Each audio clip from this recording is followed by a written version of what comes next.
tadi saya dibisiki oleh sekjen saya, Ibu hanya dikasih waktu 20 menit.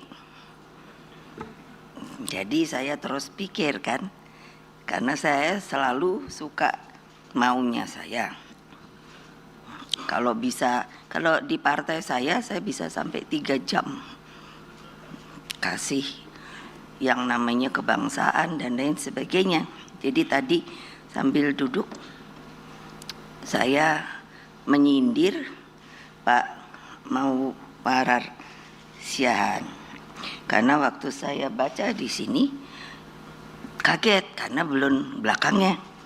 Jadi saya usul, makanya tadi Mbak MC memotong nama panjang diganti sama M Siahaan. Jadi supaya tahu, saya soalnya nanya sama beliau, yang mana nih marwararnya. Jadi kalau boleh saya nanya lagi, mau berapa menit? Tetap 20 menit? Oke. Jadi yang betul-betul Hasto sudah tulis, tapi tentu dengan pointer saya. Karena takut beliau ini, saya kebablasan katanya. Terus saya suka bilang pada beliau, "Lah kapan lagi mau pidato depan umum?" saya bilang. Apalagi ini para ahli kan. Nah itu, jadi tadi Mbak MC mohon dengan sangat, kalau mau pakai gelar saya juga, situ mesti tahu betul. Jelek-jelek, profesor saya 3, tapi tidak beli. Honoris causa saya, doktor, itu 10. Ini masih berapa ya? 4 atau 5 lagi ya. Karena waktu Covid kan, bukan saya mau menyombongkan diri, karena saya tadi guyon sama Pak Todung. Ada Pak Todung. Apa tuh namanya ya, kalau bikin terus akhirnya dipakai buat serangan sendiri. Lah saya ini jelek-jelek karena dipanggil presiden, yang bikin MK, yang bikin KPK, yang memisahkan TNI Polri. Terus dipikir tuh gampang, susah loh. Mesti tanya dulu ahli hukum, mesti gimana dan sebagainya, dan banyak BNN, BMKG, supaya tahu. Jadi sekarang kan saya kok bumerang. Loh, ada toh gambar karikatur banteng gitu kan, dikeroyok berapa partai gitu kan. Antara ironis saya merasakan, tapi juga bangga. Yo, sendirian masih keren. Bapak-bapak, ibu-ibu, karena saya juga ada di BPIP, jadi saya mohon dengan sangat, memang saya berupaya melalui BPIP merubah, karena saya orangnya bukan asal-asalan. Saya cari ke arsip karena saya pernah menjadi paskibraka, dan saya ingat yang membuat lagu Indonesia Raya itu kan Bapak Wage Rudolf Supratman, dan saya pernah mendengarkan ketika Bapak saya juga memberikan selalu langsung tidak langsung kepada anak-anaknya pendidikan kebangsaan. Jadi didengarkanlah itu Indonesia Raya 3 stansa. Pertanyaan, kenapa kalau menyanyikan lagu Indonesia Raya cuman 1 stansa? Karena itu untuk, ini Bung Karno juga, tidak ada yang mikir orang lain. Saya tahu betul. Di Istana Merdeka, kami tinggal di situ 22 tahun. Tiang bendera itu dirubah. Dulu bikinan Belanda. Dirubah oleh beliau menjadi 17 tingginya. Ada seperti bunga teratai, lotus. Kalau dari Buddha itu tempat duduk Buddha, namanya lotus, itu 8. Nah 45-nya itu di bawahnya. Ketika ada seorang namanya Pak Mutahar yang diberi perintah untuk membuat bagaimana menyesuaikan, akhirnya 3 stansanya tidak bisa. Makanya 1 stansa yang terkenal setiap 17 Agustus. Mohon saya minta waktu sedikit, karena kalau enggak kapan lagi saya harus menerangkan kepada terutama generasi muda yang sekarang sudah berada di dalam zona nyaman, yang tidak mau tahu sejarah kita, tidak mau untuk apa, sudah merdeka ya merdeka. Menurut saya, tadi saya tanya pada Pak Todung, di sini ada sebutan psikologis. Saya pernah kuliah juga di psikologi.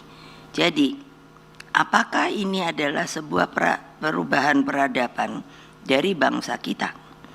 Nah, ini juga tolong difikirkan. Akibat saya di BPIP, saya mencari kearsip yang real, yang 3 stansa dapat. Jadi dengan BPIP saya mencoba bahwa kalau tidak menaikkan bendera, maka kita harus menyanyikan 3 stansa. Saya sudah minta kepada kepresidenan untuk diresmikan, belum sampai hari ini mungkin tidak digugu ya. Digugu itu apa sih? Tidak diikuti. Karena kalau kita dengar tadi, itulah Indonesia Raya. Tidak, kalau saya maunya nangis terus. Kalau saya lihat mimik kan kayak melongo aja gitu, karena belum meresap di sini. Ketika saya ditugasi karena paskibraka yang pengerek bendera itu berada di BPIP. Ketika di IKN kan, jadi yang pertama saya nanya, berapakah tinggi tiangnya? Karena maksud saya kalau memang mungkin itu harus dilakukan 3 stansa. Tapi ternyata kalau mau 3 stansa itu lebih daripada 17 meter. Nah itu saya tidak tahu ada perubahan apa tidak. Karena kalau hanya 1 stansa menurut saya dari sisi psikologis Pak tidak merasuk ke dalam sanubari bangsa Indonesia sendiri menurut saya. Karena ini katanya kan mau dibincangkan sesuai apa yang di belakang. Oleh sebab itu saya juga ingin dalam setiap acara saya berupaya, karena apapun juga tadi Pak Todung juga sudah mengatakan mengenai Pancasila, Undang-Undang Dasar kita. Jadi saya selalu mengusulkan untuk kalau ada acara tentu seperti ini tidak pernikahan ya. Kalau saya bilang salam Pancasila, harus dijawab salam Pancasila. Karena saya merasa untuk mengingat supaya kita meskipun sudah merdeka, saya minta dari ahli-ahli sejarah, belum selesai. Berapakah, kapankah, ini Kompas, coba ikut teliti. Mulai 3,5 abad kita dijajah, katanya. Saya suruh menggugat pada ahli-ahli sejarah, buktikan. Saya bilang kok enak amat ya, bapaknya aja masih sempat ketemu istri. Saya bilang 3,5 abad lo dijajah. Terus sekarang anak mudanya ya sudah ibu, kalau sudah merdeka ya merdeka. Tidak ada lagi sebuah arus ke atas, bahwa kita dengan susah payah tahu. Saya suruh Hasto dari sisi kesejarahan, berapakah korban dari ternyata katanya mulainya tempur adalah abad ke-16, 1511. Tapi belum ketemu, hanya ada bekasnya. Siapakah yang mimpin? Berapakah yang sampai 65 masih katanya akan dicari korban. Saya sampai bilang sama Hasto, waktu saya diserang kantor saya, Kuda Tuli kan terkenalnya, itu sampai hari ini dinyatakan hilang itu 23, tapi sampai hari ini tidak tahu kemana. Saudara-saudara sekalian yang saya cintai, salam Pancasila. Kalau mau dirubah lagi Pancasilanya apa? Makanya saya teriak-teriak supaya pada ingat, kalian bisa ada di sini. Dulu apa bisa ada? Ada hotel, enggak. Orang pada mati. Ada 2 orang. Itu kan nanti dibilang, oh Ibu Mega tuh melankolis saja bisanya. No. Ada 2 orang bilang pada Bung Karno. Nanti saya kasih ini ya. Dengan bahagia saya akan menerima hukuman gantung ini. Mati syahid. Apakah ada? Sekarang hanya bisanya bagaimana berkuasa, bagaimana cari duit. Saya kan tadi bilang ini bumerang. Lah polisi, lah saya mau ketemu Pak Sigit aja. Katanya banyak, Ibu jangan panggil Pak Sigit, ngapain? Orang dia lebih muda dari saya. Saya mau ketemu aja nggak berani sampai hari ini. Berarti apa? Saudara-saudara sekalian, tadinya saya mau teriak merdeka, merdeka, merdeka. Ntar yang di sini karena saya harus lihat toh. Nanti kalau suruh teriak merdeka apa menggerutu. Orang sudah merdeka kok suruh teriak-teriak merdeka. Supaya di dalam hati sanubarimu, kamu adalah warga negara Indonesia yang merdeka. Kalau tidak dijajah lagi, bisakah kita mengadakannya di sebuah hotel? No. Ingat, saya udah tua loh. Bulan depan saya umurnya 78. Kalau sekarang dulu berapa hari lalu 1 tahunan ini saya selalu bilang saya temannya James Bond 007. Nah coba bayangkan gak ada yang bisa kayak pidato seperti saya ini. Saya dengarkan, aduh lemes deh saya.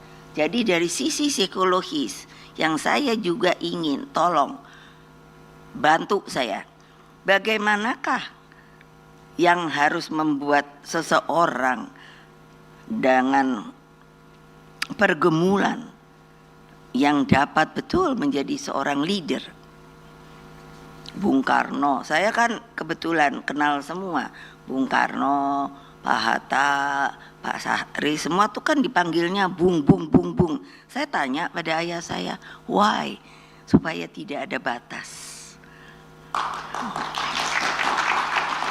Wah kalau sekarang kan seperti saya aja presiden kelima, kadang-kadang saya ya kok kesel ya. Baru mau duduk sudah datang tuh orang kalau dilihat. Tapi ya saya udah diam, itu kan protokoler. Kalau mau berdiri liwat gitu, nanti kan langsung lagi ada yang duduk tentara atau polisi langsung berdiri. Siap, hormat. Tapi kan lama-lama saya pikir nih, ini kan apa sih? Pro forma itu loh. Kalau kapan-kapan diundang dong saya kalian saya ajari sampai 3 jam 4 jam sampai tinggal kalian udah kelenger apa belum lo ya. Itu ada Seno anak muda dulunya saya terus senang. Aduh ada juga nih penerus, kalau enggak tua-tua melulu gitu mau jadi apa. Pertanyaan saya untuk didengar bagi mereka yang masuk ke dalam partai, apa gunanya partai? Bung Karno mengatakan ketika beliau sudah ikut Pak Cokro, makanya baca sejarah, maka beliau bilang tidak ada bisa mengorganisir massa. Nanti kalau dibilang massa komunis, tidak. Supaya tahu juga MPR sekarang sudah mencabut tabnya yang dibikin oleh Pak Harto. Bagaimana Bung Karno itu dikatakan seperti tanda kutip pengkhianat negara. Masuk akal apa tidak? Silakan berpikir yang logik objektif. Ayah saya pada waktu itu presiden pertama, juga mungkin pertama terakhir, karena dijadikan presiden seumur hidup. Terus tab itu mengatakan Soekarno itu pengkhianat, akan seperti mengkudeta. Lalu yang dikudeta siapa? Ayo, yang dikudeta siapa? Bung Karno. Lucu tau. Itu artinya Pak Harto karena kekuasaan lupa dia. Yang mau dikudeta oleh siapa yang berkudeta adalah orang yang sama.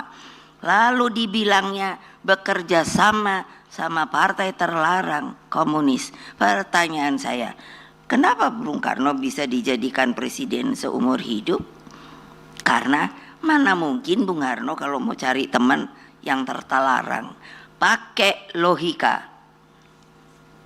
Dan menurut saya sudah bilang bahwa semua pikirannya, idenya, dan lain sebagainya sudah bisa. Nah, tolong untuk Kompas untuk disebarluaskan kembali. Sudah bisa? Saya sudah mulai.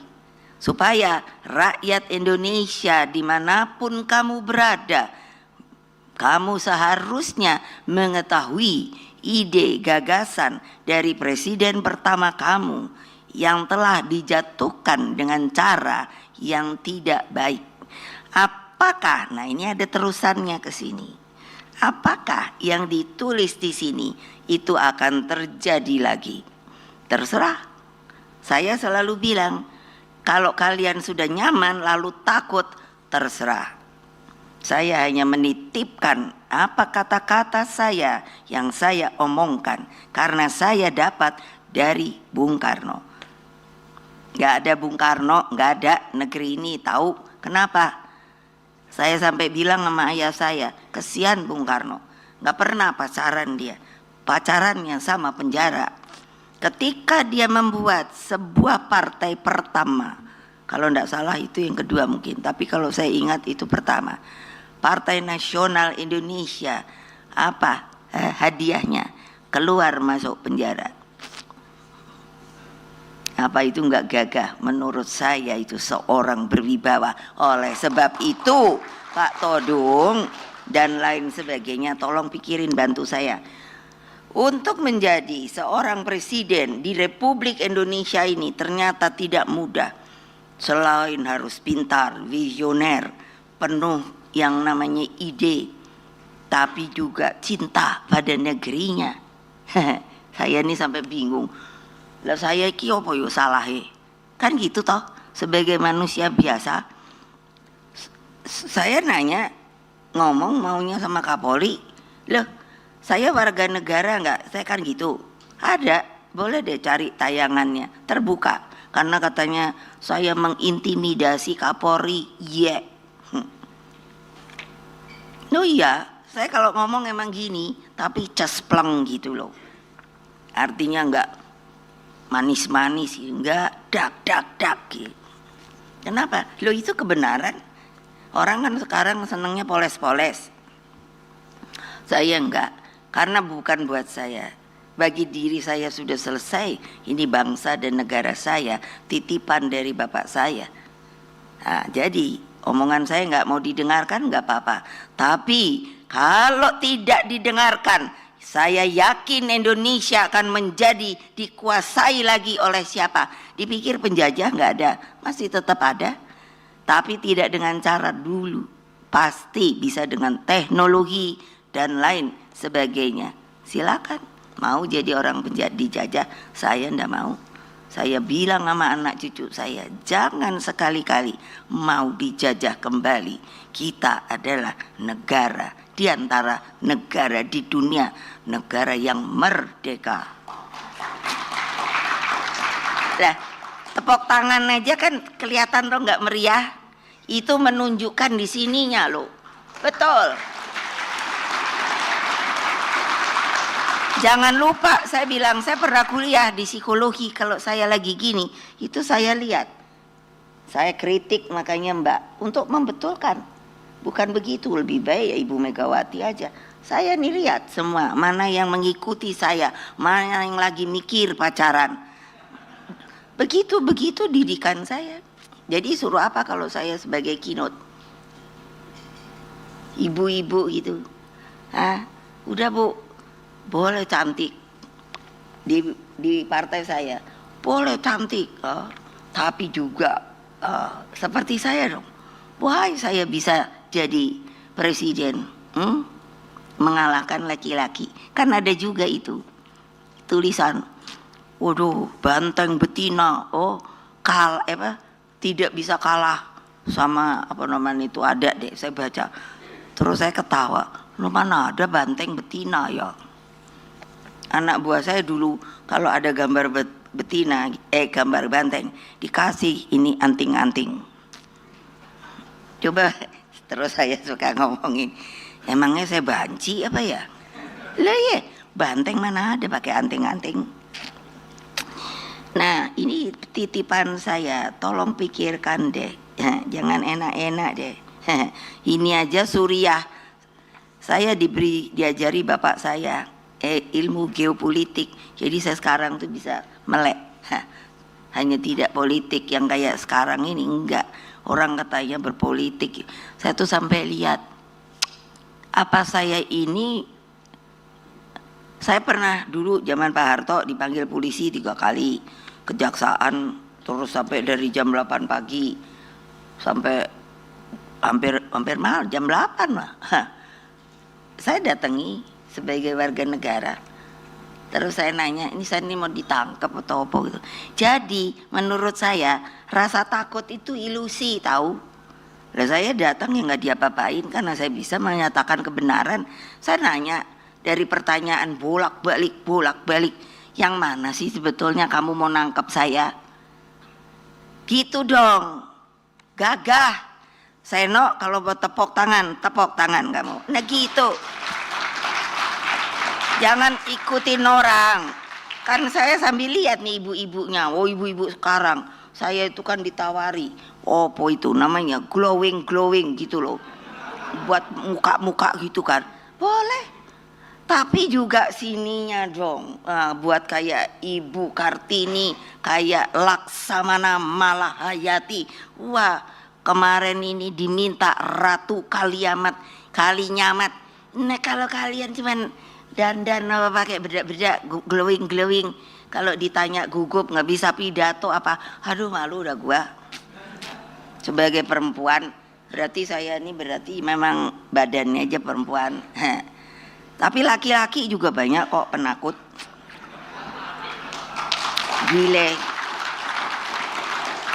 Nah, saudara-saudara sekalian, karena katanya untuk di luar juga, rakyatku yang tercinta, warga negara Indonesia dimanapun kamu berada, ini Ibu Megawati, ibumu, tahu? Saya mau ngomong. Nah, dengan menyambut antusias buku Pilpres 2024, antara hukum, etika, dan pertimbangan psikologi, saya sudah dari jauh hari ketika saya menulis amicus curiae, saya bilang seorang warga negara juga memberikan pernyataan yang hilang dari manusia Indonesia sekarang ini adalah etika, moral, dan hati sanubari yang sudah tumpul hanya ingin kuasa, ingin punya duit, itu loh. Loh iyalah. Nah, dengan begitu lalu gimana?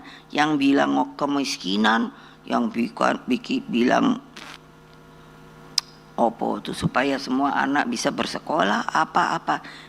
Kalau saya sekarang hanya bilang jalankan dengan benar dan berhasil. Nggak usah pakai apa itu? Apalah ya namanya itu ya, hanya ngomong doang lah gitulah. Iming-iming atau apalah entah. Mau udahlah jalankan aja lah. Saya 2 tahun wapres, tapi saya kalau boleh ngomong, acting presiden. Karena apa? Disuruh sama Gus Dur ke sono. Saya jalankan beres. Ini supaya tahu nih Bu Mega, karena banyak orang nggak tahu gitu. Nah, terus saya mau meremehkan saya. Oh jangan deh kali ini. Ya. Kenapa? 5 provinsi konflik, saya selesaikan dengan baik. Yang dapat saya penghargaan dari luar loh. Katakan apa? Menyelesaikan BLBI, BPPN, 300 ribuan kredit macet. Siapa yang menyelesaikan? Saya, beres. Sampai dari luar negeri menanyakan, how? Kok bisa menyelesaikan utang IMF? Gitu loh. Tapi mana pernah saya ngomong enggak. Tapi kalau sekarang saya mikir umurku udah mau 378. Kalau yang di atas bersiul, going home gitu gimana? Terus kayak gini keadaannya, takut gitu, udah zona nyaman, nggak mau lagi yang namanya apa yang inspirasi dari yang namanya pemimpin negeri ini. Terus kalian dipikirnya akan, oh ya maaf ya, seperti pengusaha, saya banyak kenal pengusaha, kan kalau ini nggak apa-apa, kalau ada utang atau apa. Mereka kenapa? Karena saya menyelesaikan cara utang mereka, BLBI. Makanya banyak dari luar negeri nanya, how bisa selesai? Nah kan mereka suka bilangnya, ya udah nggak usah di Indonesia, ke Singapura kayak apa.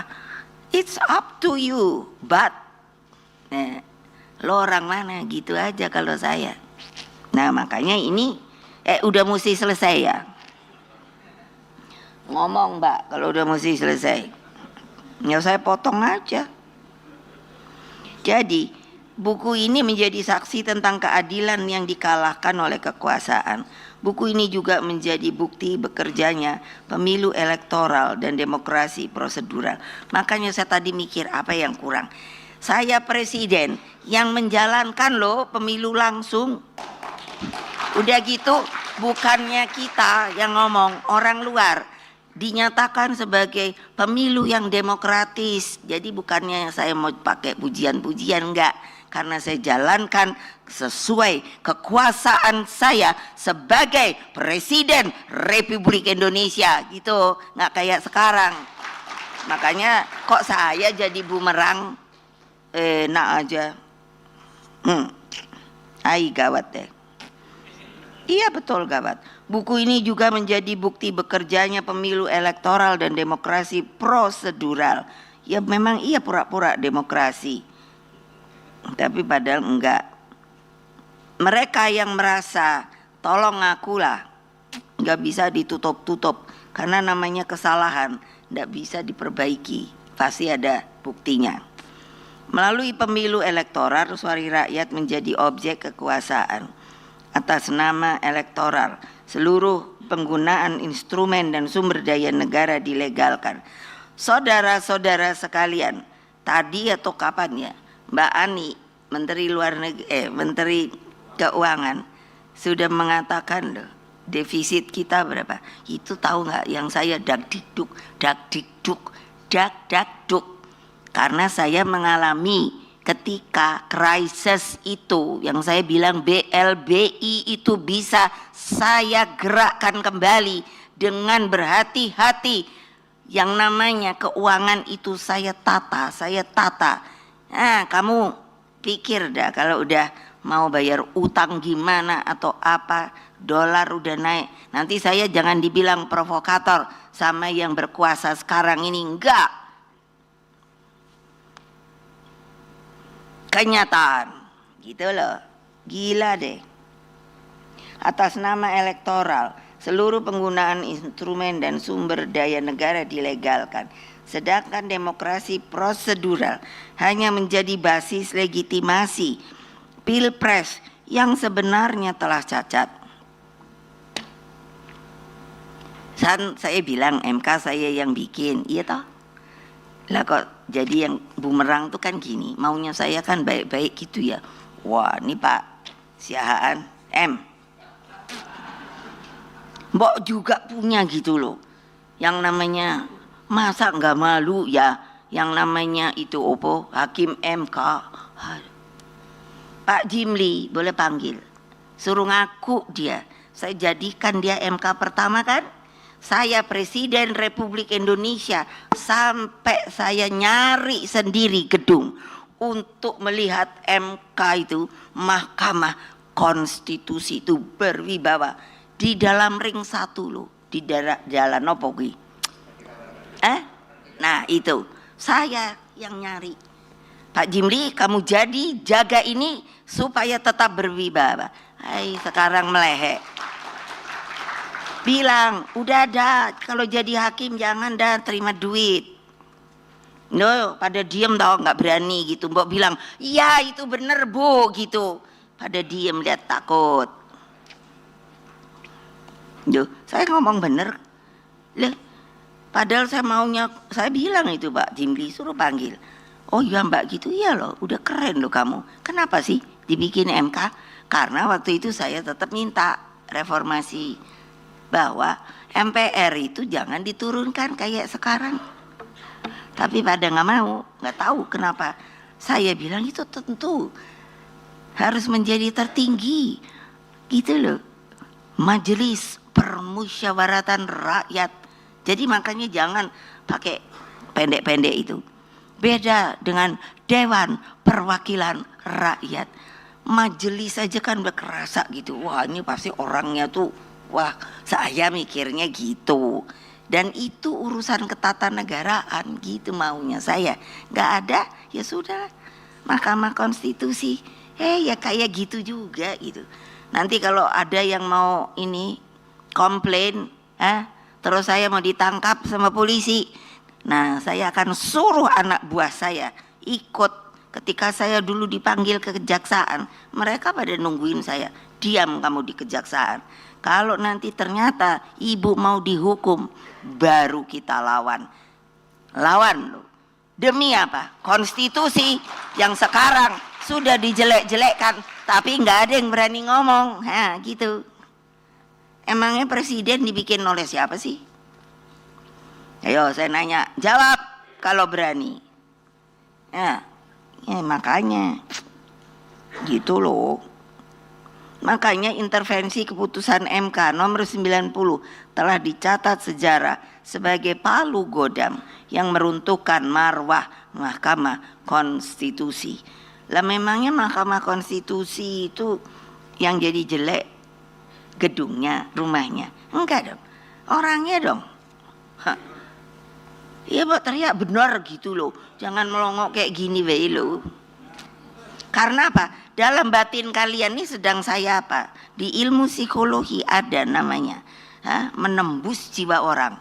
Untuk apa? Terbuka wacana berpikirnya supaya rasa takut yang saya bilang ilusi itu enggak ada. Kenapa? Emangnya terus mau ditangkap? Saya bilang kok sama anak buah aku, enggak usah takut.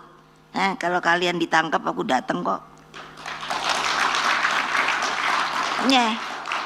Loh iyalah, masa hanya perlu dengan saya, dirimu juga harus berani dong. Demi apa? Bangsa dan negara. Kayak apa nanti? Saya mikir, siapa Pak Sopo tuh ya, yang bilang dampaknya ini bisa 5 kali pemilu. Terus saya kan mikir, ya kalau presidennya sama 10 tahun, jadi 3 presiden, gitu kan? Udah kalau enggak, sekarang aja semua orang yang berkuasa, apa yang udah baik enggak diteruskan. Itu yang saya pernah ngomong, poco. Kalau udah baik tapi orang lain yang enggak, ini ganti lagi. Ini aja saya, ini Ibu Bintang, saya bawa, saya drill terus sebagai perempuan. Kamu mesti hebat. Kalau saya udah nggak ada, siapa ganti perempuan yang bahkan menjadi hebat? Makanya saya bawa aja kemana-mana. Maksud saya apa? Loh, kok enak amat? Hanya untuk menunjukkan ini adalah hasilnya saya. Gitu loh sekarang. Tuh kayak gimana tuh Pak Todung? Dari ilmu psikologi. Makanya saya bilang, please, sekarang harus dibuat sebuah kriteria yang namanya seseorang kalau mau jadi presiden bukan hanya punya partai aja. Saya nggak tahu, mesti dipikirin bareng-bareng. Supaya apa? Jadi 10 tahun 10 tahun, tapi buktinya dar 10 tahun. Gitu loh. Hai, gawat deh. Republik ini nggak ngeket. Nah ini, hai, Pancasila dan konstitusi tidak mengenal keadilan elektoral. Itu udah namanya Pancasila, boleh sebut aja deh. Keadilan ya keadilan, gitu loh. Itu yang nggak ada dalam pikiran orang sekarang.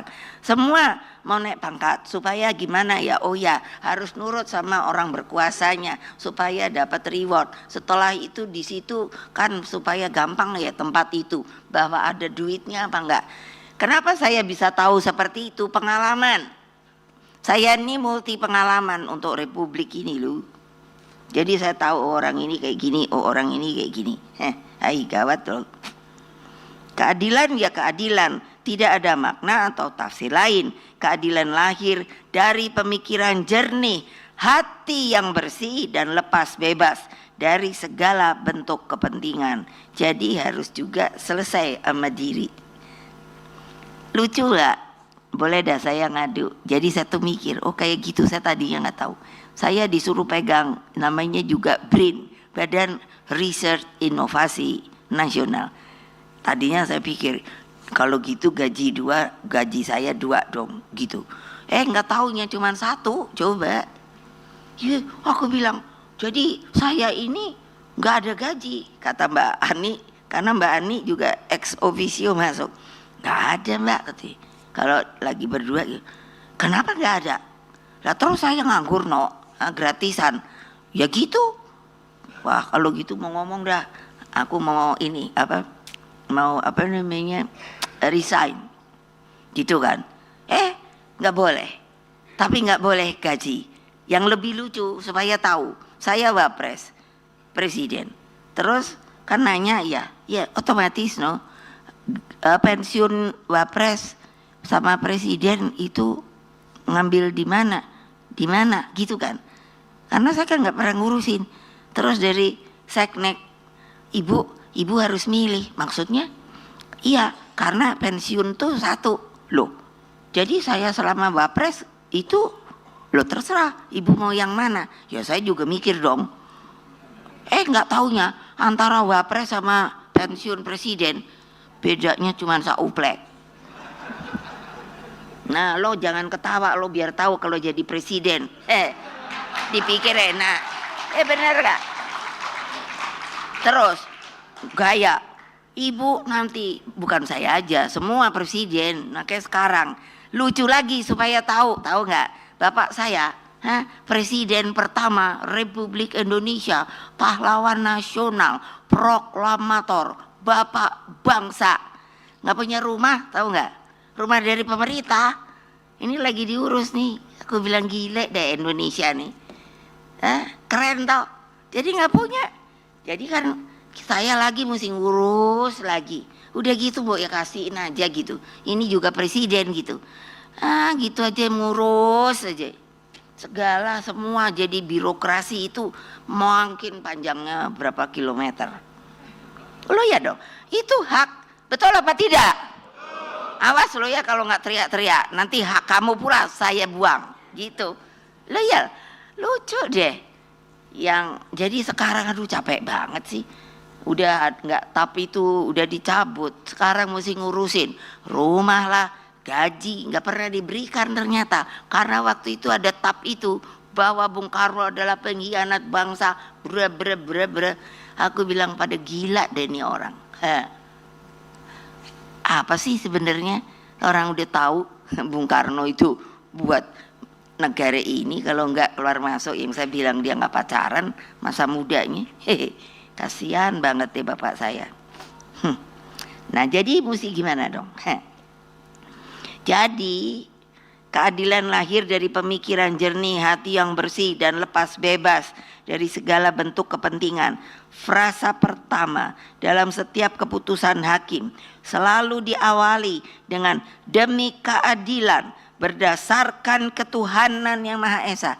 Lah saya tuh yang suka mikiri tau, dia tuh ngomong kosong doang apa biaya. Lah saya aja juga disumpah, sumpah dengan yang namanya apa toh, satu lagi, kalau kita sumpah sama janji jabatan itu lebih ringan janji jabatan. Tapi kalau sumpah kan pakai Al-Qur'an lah. Sinilah. Kalau dari Hindu ada apalah, dari Kristen lupa ya. Masya Allah. Hah? Sampai saya kepingin tuh datengin tuh Pak hakim-hakim. Lo jangan jadi hakim lo. Kalau rasa kemanusiaan kalian gak ada, enak aja ketok, dok. Terus kayak keren gitu, enggak lah. Tulis tuh, bilangin tuh sama segala hakim.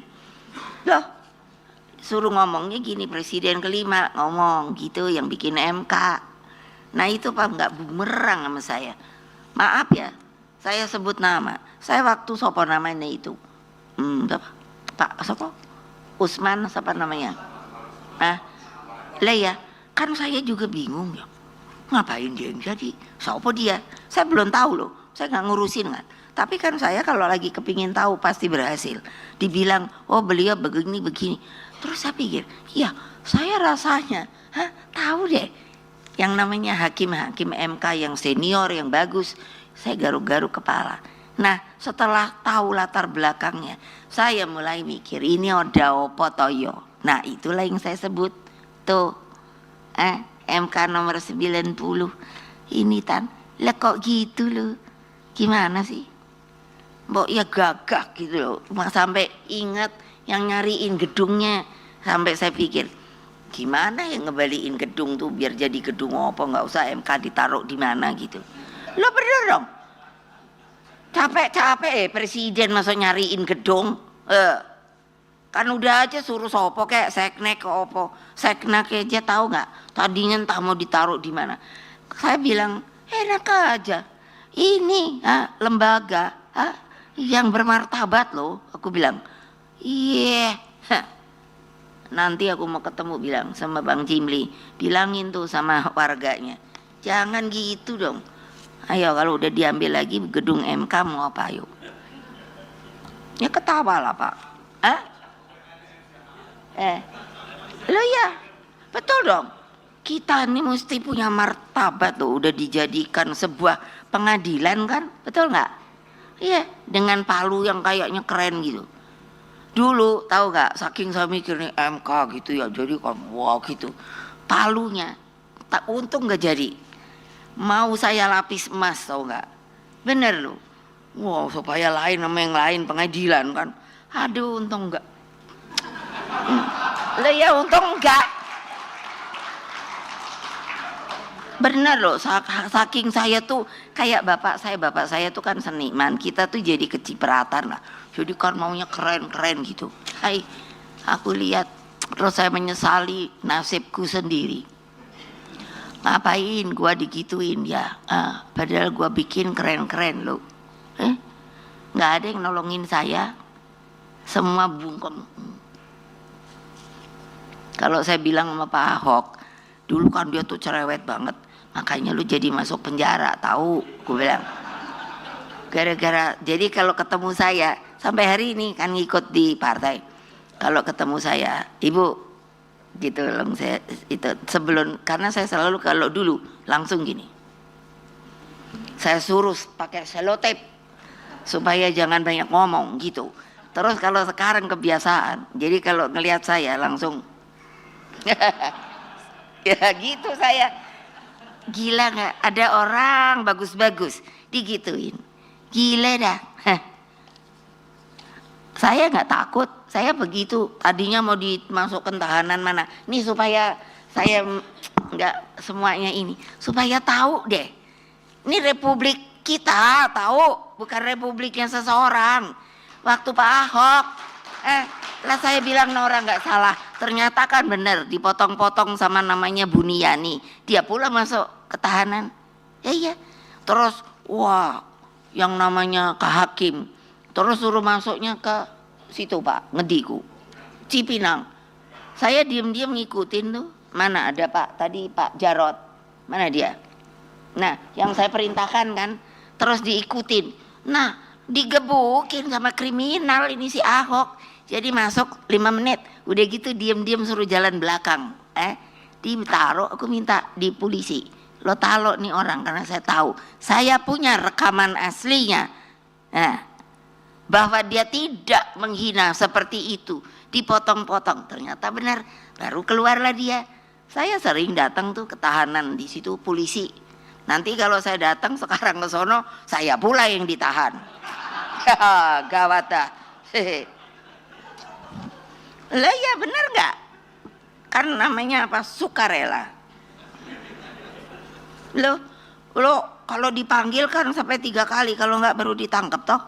Ya, karena ada panggilan. Terus mesti datang. Lah saya selalu datang sukarela. Waktu dipanggil sama polisi ke Komdak lah. Terus ada tuh ini mesti tahu nih mainannya polisi. Apa tuh namanya? Kapolres Jakarta Ngedi. Tahu-tahu saya dipanggil, ya saya datang aja toh. Saya nih tahu nggak, warga negara mestinya dapat plakat opo gitu, warga negara terbaik di Indonesia. Dipanggil polisi, oke. Udah toh, terus ditanya nih, pakai dulu kan masih ketikan toh, tertok. Jadi bolak-balik. Jadi saya nanya sama adik polisi yang ketak-ketik ini, ngomong-ngomong, benernya ngapain sih? Udah tak jawab semua. Dianya terus bilang, Mbak, karena saya lihat Mbak baik, tapi berdua ya. Lu ya, saya boleh tahu dong, saya dipanggilin toh apa toh? Gitu. Apa coba? Sebenarnya ini rekayasa. Kenapa?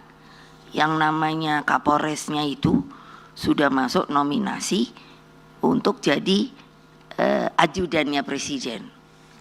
Coba, supaya tahu loh. Nanti pasti gerah na polisi. Jangan gua coba-coba ditangkap ya. Dia loh. Masa gitu zaman saya tuh masih PDI-an. Itu. Terus yang saya seneng apa? Karena saya warga negara yang aturan. Jadi presiden kan? Iya. Yang namanya Kapolres itu jadi Kapolda di mana lah, entahlah lupa. Saya presiden tuh. Waktu baru berhenti pesawatnya tak lihat. Itu kan yang waktu itu batin saya. Itu kan yang waktu meriksa saya. Terus aku bilang keren gitu kan. Iya dong, turun toh. Kan apa tuh jajaran apa namanya? Apa nah itu kan. Saya kalau udah ibu paling bodoh kalau udah singkatan-singkatan. Karena udah saya pikir otakku yang pinter masa penuh dengan singkatan. Jadi males. Jadi saya suka nanya, ini yang apaan itu toh gitu. Itu ini gitu panjangnya gitu ya. Terus benar kan?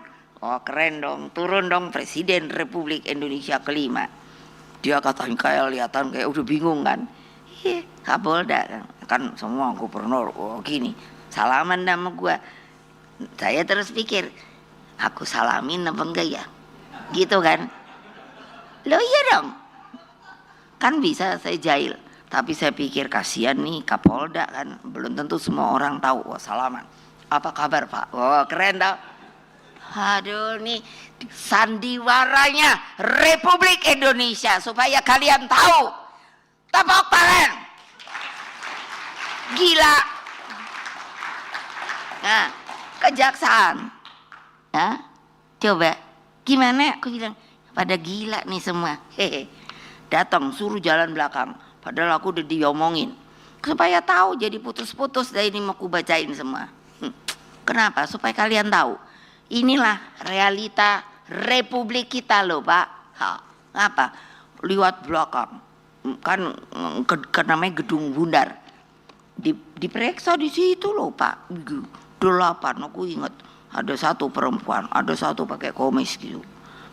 Kayak kereng ya, udah toh. Ini pertanyaan kan selalu nih, udah ada tulisan gitu. Yang ini nanti yang sembarangan yang mana yang mau ditanya, aku udah jawab toh. Iya, akhirnya kok dari jam 8 pagi kalau saya nggak tanya, ini saya rasa sudah semua saya jawab. Jadi yang mau dicari apa?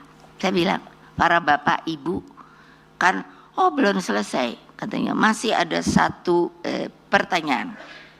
Nah ya silakan, karena saya ini kan seorang istri, pasti suami saya nunggu, anak saya nunggu, boleh telepon apa enggak, mau sampai jam berapa, Apa langsung mau ditahan gitu? Itu pertanyaan saya. Makanya nggak usah takut, gitu loh. Terus apa? Terakhir Bu, apakah Ibu kenal? Batinku kenal Mas Sopo lagi. Karena ditanya katanya dapat uang, oh dari luar negeri, oh gampang. Minta saya, mana di bank mana saya masukkan uangnya? Nggak mungkin kan bawa karung gituin. Udah, terus pernahkah Ibu kenal sama naga hijau, naga merah? Aku udah langsung ini naik deh udah nggak tahan dah gua sebagai warga negara taat aturan. Lain pakai naga-naga. Jadi duduk saya biasanya gini ya, capek kan berapa jam. Akhirnya saya gini. Bapak-bapak, ibu-ibu yang terhormat. Pertanyaan saya, dari menjawab ini saya mau nanya dulu. Pernahkah Bapak melihat naga? Lah, ayo. Jangan ketawa. Itu pertanyaan saya. Mereka sampai kayak mau ketawa tau. Saya udah nggak tahan. Jangan membuat pertanyaan yang tidak ya para jaksa yang terhormat. Yang namanya pengacara saya nggak boleh masuk. Dia lihat ada kaca gini. Jadi gitu nggak bureng. Pada naik-naik kayaknya nih. Waduh, kayaknya ibu udah mau marah saya. Kalian itu menjadi begini, memverhor saya mau ngomong interogasi sampai lupa saking udah marah. Memverhor saya dengan hal-hal, mana mungkin situ akan menjawab sudah pernah lihat naga, apalagi yang hijau dan merah. Ternyata itu simboliknya apa? Yang namanya NU hijau sama namanya PDI. Gile nggak? Saya bilang sampai verhor. Kalau kalian, saya dengan sabar, karena saya taat hukum. Saya Megawati Soekarno Putri, ngerti bapak saya tuh siapa? Bapak saya keluar masuk penjara untuk sebuah ide prinsip yang benar-benar dia ingin lakukan. Kamu tak gituin, batin gue dimasukin penjara sebodoh, akan duduk di tempat saya, diverhor oleh Belanda yang ada di situ. Diem semua, terus keluar dah kali bosnya ngomong terus aku disuruh pulang. Pak Todung, itu kan republik kita, dengan kepolisiannya, dengan kejaksaannya, dengan mahkamahnya, seluruh hukum Indonesia sekarang ini saya bilang sedang criss cross. Hukum yang benar dimainkan dengan hukum yang dibuat-buat. Tulis itu, silahkan. Saya tanggung jawab. Lah bener dong. Gile. Senang juga tuh saya. Waktu saya presiden, kan apa tuh? Ada gelar apa tuh? Hari jadi kejaksaan toh? Nah itu kan di ruang tunggu nih. Habis ini saya bacain semua ini. Terus apa? Aduh, kan ada, jadi kan di bawah saya toh jaksa agung ya. Di ruang tuh, Pak sini deh. Saya udah mulai jahil tuh. Pak, dulu yang meriksa saya ada di lapangan nggak? Masa toto pucat langsung bilang siap perintah ibu. Aku nanya kok Pak, kok siap perintah? Ada, mau ibu apakan? Loh ya enggak, orang aku nanya ada di lapangan enggak? Ada ibu, gitu kan. Dalam batin saya, hore, lo hormat sama gua, karena kan irup. Dia dong, inspektur upacara. Ya bener dah nggak tahu. Untung saya nggak tahu namanya. Hai, seneng dah gua. Ya kan semuanya hormat, gitu-gitu kan. Wah kan presiden kan dihormati. Dalam batin, syukurin dah lo. Lo ya dong, enak aja. Mentang-mentang kayaknya, ya itu terhormat berkuasa atau apa. Sampai saya bilang, Pak, namanya Pak Rahman kalau nggak salah, iya toh? Saya bilang, Pak bilang sama dia, ntar juga pensiun Pak, nggak ada umur yang panjang. Nah kalian supaya tahu gitu, kenapa sih saya digituin mau? Karena saya cinta negeri ini. Kenapa saya mau datang ke sini? Karena saya merasa umur saya mungkin nggak tahu sampai kapan. Terus kalau ke negaraku masih begini aja, orang penakut, zona nyaman, maunya kuasa, nyari duit, jabatan, duit apa ini. Nah, terus tahu-tahu Ibu Ani bilang gitu, gimana saya nggak perih ya? Gimana saya nggak perih ya? Hah? Yang namanya negara dibuat dengan keluar masuk bapak saya, hah? Dengan namanya kalau nggak salah dari 1511 abad jadi ke-16. Kalau nggak salah dari, betul nggak? Apa namanya? Itu perang itu yang meninggal 23 juta. Can you imagine? Dengan sekarang bisa kayak gini, pikir dong, kayak apa itu orang tuanya. Saya ajarin anak-anak saya, cucu-cucu saya, kamu bawa juga ke Taman Pahlawan. Di sana cari ada nisan tidak bernama. Boleh dibuktikan ke Kalibata. Seluruh saya kalau pergi, saya pergi ke situ. Saya hormati. Nggak ada yang memberikan bunga, padahal dia sudah merelakan jiwa raganya buat membangun republik ini. Gile nggak? Karena kalian hanya senang, nggak mau tahu pengorbanan. Masukin tuh Pak, benernya dalam buku. Nanti saya tolong bisa lampiran berapa juta rakyat, yang telah berkorban untuk berdirinya yang namanya Indonesia Raya. Insaf, insaf. Keluar dari sini insaf, tak liatin tuh. Sambil gini kan saya mulai mengenal orang kan, nggak ngerti nama tapi saya tahu. Saya katanya ini saya tinggi gitu. Karena juga saya katanya punya ini photographic memory, boleh tanya sama psikolog. Jadi saya tuh suka gini tuh lihat teret gitu. Bukan niat apa-apa, cuma saya ingat gitu. Saya pernah ketemu orang ini gitu. Itu kelebihan saya, makanya kenapa saya diberikan sampai gitu gelar-gelar. Saya suka nanya, nanti kalau saya dipikir saya beli gimana? Yang ngasih ini, saya suka tanya sama yang ngasih. Ya tidak lah. Ini semuanya otentik, itu, nah gitu.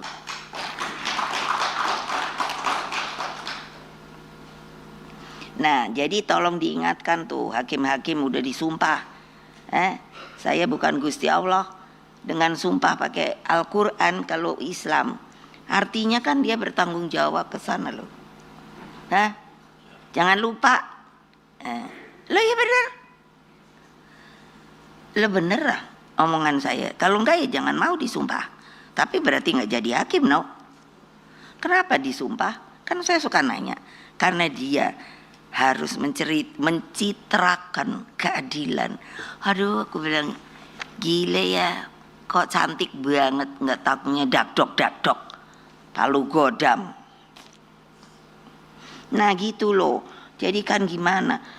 Itulah keadilan yang merupakan keadilan, harus menjadi mantra suci yang bersemayam dalam sanubarinya para hakim hingga lahirlah palu emas. Itulah saya mau balut sama emas.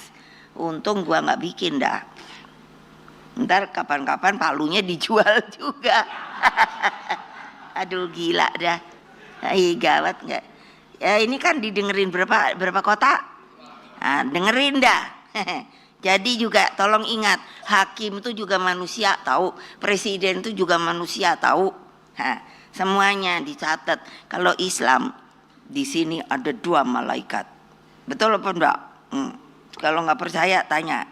Di sini yang kanan katanya yang nyatat baik-baik, yang kiri yang nyatat yang jelek-jelek. Namanya Rokib sama Atib apa Akib. Dia tahu? Lah iya loh. Jangan lupa bilang tuh sama hakim-hakim. Gila dah. Lalu kita minta keadilan tuh kepada siapa? Coba Bapak, saya maaf ya, nengoknya ke situ terus supaya situ nggak bungkem. situ sampaikan sama teman-teman nih, Ibu Mega bilang, yang bikin tuh MK. Saya kayak ditampar, tahu nggak? Gile, siapa dia? Ternyata hanya mau supaya urusan umur. Ya Allah, Mbok ya udah taati aja kalau sebagai warga negara. Nah, keadilan Palumas ini tidak boleh ditransaksikan dengan cara apapun. Nah, sebab di dalamnya tercermin keadilan Tuhan melalui para hakim. Inilah seluruh imajinasi yang saya bayangkan ketika menjadi presiden kelima itu dan mempunyai mandat untuk membuat Mahkamah Konstitusi. Tadinya kan saya kepikir, enak banget yang jadi hakim ya. Itu apa, ketoknya itu sepertinya dari dia keadilan itu. Tadinya saya nggak mau, tapi kan amanat sebagai presiden, ya tak bikinlah. MK tidak hanya menjadi benteng konstitusi dan demokrasi. Roh kelahiran MK menempatkan para hakim MK sebagai simbol keadilan itu sendiri. Dan inilah makna sikap yang sudah tidak ada kenegarawan hakim MK. Kehadiran MK sangatlah penting guna menyempurnakan sistem politik Indonesia. Sebab sejarah mencatat ketika demokrasi hanya dipimpin oleh kekuasaan pada masa Orde Baru, maka yang terjadi adalah rekayasa selalu pemilu. Karena itulah MK menjadi penjaga terakhir demokrasi melalui kewenangannya menyelesaikan sengketa pemilu. Nah ini kayak gini aja. Aku udah duduk. Orang udah diumumkan, jadi untuk apa ada KPU? Udah diumumkan, masih ada yang mau ngomong, nggak sah. Aduh, heran deh. Kekuasaan otoriter Orde Baru telah melahirkan krisis multidimensi tahun 1997. Itulah ketika saya jadi wapres gitu. Makanya saya ketiban, saya bilang itu sampah. Sendi-sendi bernegara rusak akibat tiadanya kemerdekaan rakyat untuk berserikat, berkumpul dan mengeluarkan pendapat.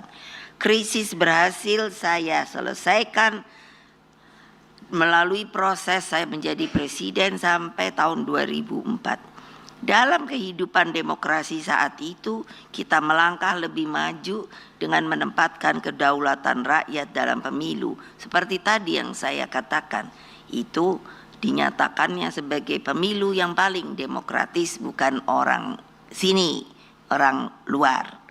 Hadirin sekalian, kalau Mbak saya mesti selesai ngomong ya. Sistem demokrasi memerlukan topangan sistem hukum. Sistem hukum mencakup peraturan perundang-undangan. Pertanyaan saya, banyak perundangan itu yang sudah bagus, tapi kan pelaksananya tetap manusia, institusi dan aparat penegak hukum, budaya hukum dan tertib hukum. Beberapa pakar hukum dan tokoh masyarakat sipil nongol dah. Seperti Profesor Mahfud. Pak, iya. Saya baru mau ngomong ini. Toto saya lihat dia nongol. Profesor Todung Mulya Lubis, Profesor Sulistiowati dan Dokter saya senang banget tuh sama Bu Fitri, ada nggak ya? Nah, gitu terus Bu, kayak saya pokoknya. Betul, ngablak aja Bu. Kalau umpamanya, prosedur ditangkap itu harus ada surat perintah penahanan kayak pemanggilan kayak gitu loh. Kalau 3 kali gitu. Terus kalau mamanya baru sekali aja takut-takutin. Banyak Pak pengacara baik gitu loh. Pokoknya kita bantuin dah. Gila enak aja. Mosok Pak ini sopor Pak Usman Hamid dan lain-lain banyak banget telah mengingatkan bahaya rule of law. Yang kini berganti menjadi rule by law.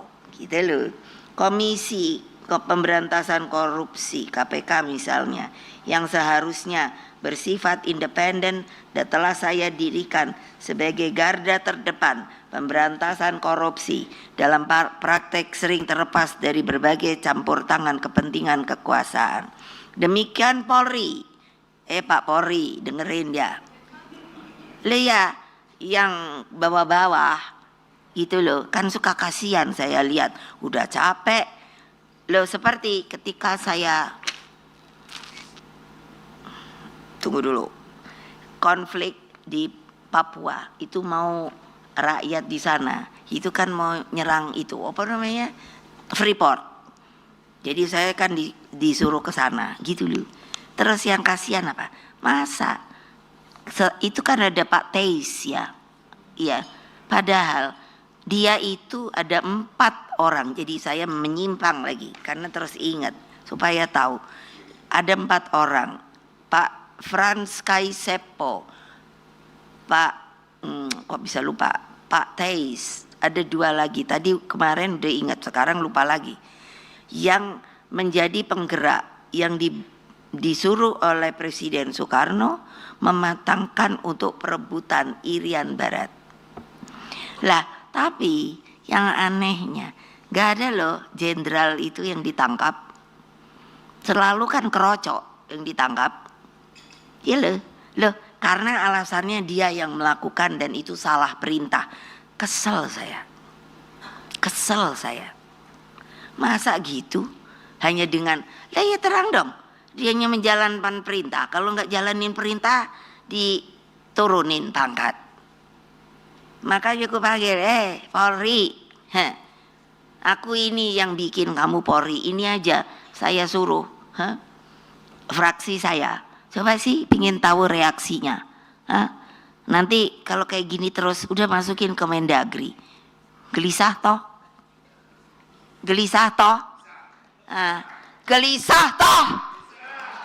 Nah, udah pada minta, udah tetap aja Polri ya Polri. Gimana saya nggak segini? Biarin tuh, jangan dipotong ya kalau gini ya saya, sama TV tuh. Ya gila dong, gimana sih maunya? Coba pikirkan, ya, coba. Saya akan lihat, kok pangkatnya opo yuk? Apa ya, saya ini suka lupa pangkat pula. Kalau kombes itu kan koyok kolonel ya. Nah kalau apa gitu ya, enggak bawah lagi. Apa? Orang polisi loh. Bukan, kalau polsek itu apa? Kira-kira? AKBP. AKP. Jadi kalau diinikan sama TNI itu apa itu? Lah ya, paling enggak kan terus yang dihukum kapten sama prajurit. Jadi saya kan liatin nih, lah kemana ya? Itunya jenderal nih. Ayo coba cari data. Di dalam ini persoalan, pasti yang dihukum nggak dipecat itu para jenderal loh. Saya kan pernah presiden toh. Loh. Jadi lah kok kesalahan ditimpakan kepada anak buah? Padahal anak buah kalau nggak menurut perintah udah pasti out. Maksudnya diturunkan atau di apa?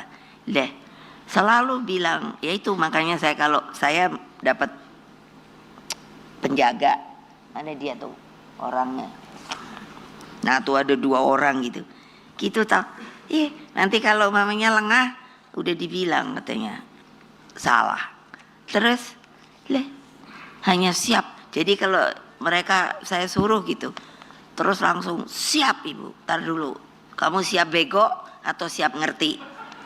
Bener, boleh nanya mereka. Tapi aneh, kok senang ikut saya? Nggak ada kalau saya suruh kamu pergi ya supaya naik pangkat sekolah, nggak ada yang mau. Apa sih ini loh? Saya marah tapi saya pelihara mereka. Nih boleh tanya kalau nggak percaya. Kalau sakit, aku yang bayar. Apa sih? Aku nyari, coba bisa nolong saya nggak? Bonding. Anak buah saya tuh kalau saya bilang bonding, gitu udah ngerti. Saya sendiri bingung, bukan bahasa Indonesia. Maksudnya meresap gitu. Coba dong tolongin gitu loh. Sebetulnya kayak karena ada ya pengadilan militer yo. Ya toh. Loh, kok kayak nggak ada mandul yo? Nggak ada tuh. Atau karena sekarang keadaannya lagi nggak ada perang gitu saya pikir.